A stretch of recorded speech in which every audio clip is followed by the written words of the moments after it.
kamusta ang experience mo na binubuo itong pelikulang ito? Alam mo, actually, kasi I've read the script, di ba, 3 years ago, bago nung pandemic. So alam ko na yung kwento, pero habang ginagawa na namin, parang kumbaga, it was something that was, kumbaga parang binubuo namin all over again. Even if alam mo na yung kwento, parang, kumbaga parang we were going by the day. It's something na nag-grow sa'yo habang ginagawa mo. And I'm sure everyone felt that while we were making it. It's very organic. Tapos marami kang natututunan pa along the way. May mga nadidiscover ka pa na pwedeng ibigay ng kwento. But it's a very inspiring story and we were just so inspired when we were making it. Alright. And of course, can I just add lang, ang laking factor talaga that it was Dong Yan who portrayed John and Mary. Iba kasi yung yung totoo yung love na nararamdaman ng artista at nagta-translate talaga dun sa sa material. Pag napanood niyo, you'll understand what I'm talking about. Thank you, Direk May. Balikan ko lang yung nabitin kaninang binulong ni Sir Enrico na you waited for Marian and Ding Dong na magawin tong proyektong to. Pre-pandemic pa, Sir Enrico? Yes. Siyempre, Star Cinema sabi, we're dreaming of a Dong Yan movie, pwede ba tayo gumawa ng kwento? So when we pitched it to Ding Dong separately from Marian, parang nagustuhan, pero siyempre poker face, parang kinakabahan kami. Then Marian naman, parang napapilit ko luha, pero hindi na naman sabagot na gusto niya. So we were wondering, then sabi nila gusto nila, but nag-pandemic, sabi willing to wait pa raw kami. So we really had a long discussion. Sabi namin, syempre, first choice natin, only choice natin, sunulat natin to para sa kanila. Pagka ba ganun kaswak ang material, hihintayin ba natin o magpaplano na tayo ng iba? The unanimous decision was, no one else could do it but Ding Dong and Marian. No one else can give life to the role that was made specifically for them. In fact, ang totoo niyan, iniisip ko sila habang sinusulat. Oh, what would Marian have reacted? What would Ding Dong have said? In my mind, hindi ko alam totoo yung buhay kung totoo yun. Sana hindi. Pero in my mind, kung sila ang pagtatagisin ko, yun ang naiisip. Pero Sir Enrico, that's a challenge kasi personally, kilala mo na ba si Marian and si Ding Dong? Only as, katrabaho. As a celebrity. Kasi di ba nasa GMA nga sila, so right. Hindi masyadong nakakachismisan. So, hindi naman. Only si Marian nakatrabaho pa sa Kung Fu Divas. Yun, konting lang yun, kikay-kikay lang. So, Ding Dong sa pa natin noon, drama natin. So, hindi masyado. But, Dong and Marian is a legendary couple. Alam naman nila, they're open-hearted about their marriage, their relationship. And what we admire about it is that it's really strong, loyal, and long-lasting. So, doon pala, kapit na tayo. Oo, sabi ko, what will challenge this relationship and make the audience feel that this is stronger at the end of the movie. Right. So, yun ang challenge. How do you make an already solid and matibay na couple go through a drama that will challenge the relationship? So, that's it. So, lumabas, rewind. Nice! Okay, eto na. Totoo na to. Q&A na tayo. Let's begin first with Jimpy Anarcon from Freebie Manila. Hi, Jimpy! Good evening po and congratulations po sa pelikula ng trailer. First question for Direk May muna. Kasi you worked with Ding Dong 10 years ago in She's the One, di ba? And now you are working with the both of them na. So, how different was it that time sa ngayon na magkasama na sila as Dong Yan compared dun sa una na si Ding Dong pa lang? Nung una kasi, doon sa She's the One, that was a rom-com. So that's different. Iba yung experience, iba yung kwento, and hindi pa sila kasal. Ngayon, now that they're together at kasal sila, may pamilya sila, nakita ko yung difference din kay Dong.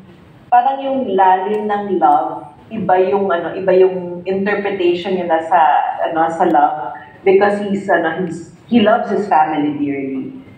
He loves his wife dearly. At kitang-kita mo yun dun sa yun yung difference. And then, syempre nakakapanibago to Marian. Kasi I work with Dong, si Marian bago. So, totoo nakaka-starstruck. Kasi di ba parang napapanood ko lang naman siya sa 7. I never thought I would direct Marian Rivera, ever. I mean, the king and queen na sa GMA, makakatrabaho, parang it's so surreal.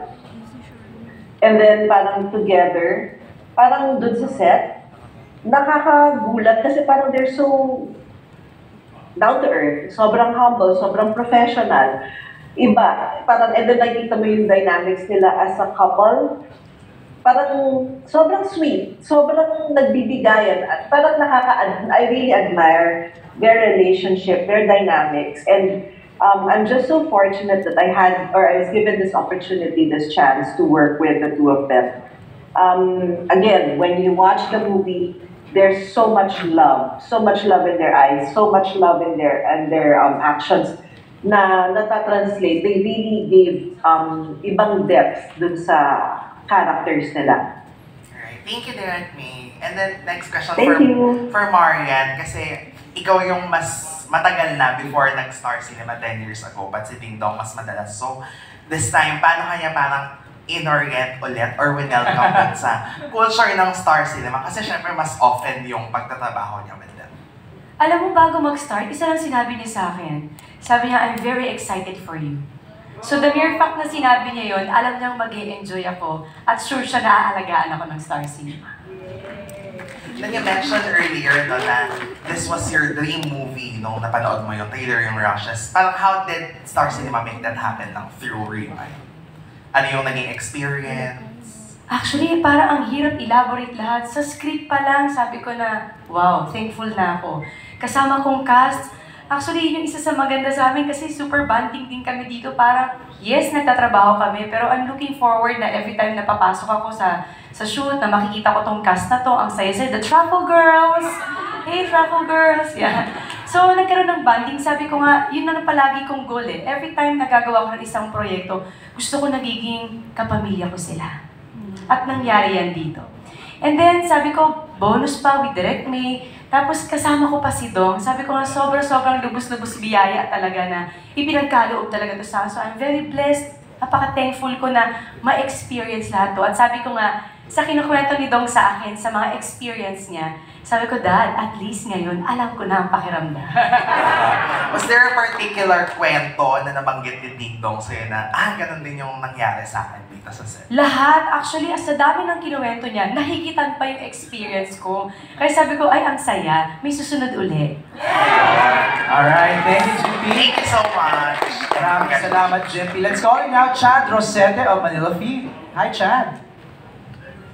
Babasahin ko, okay.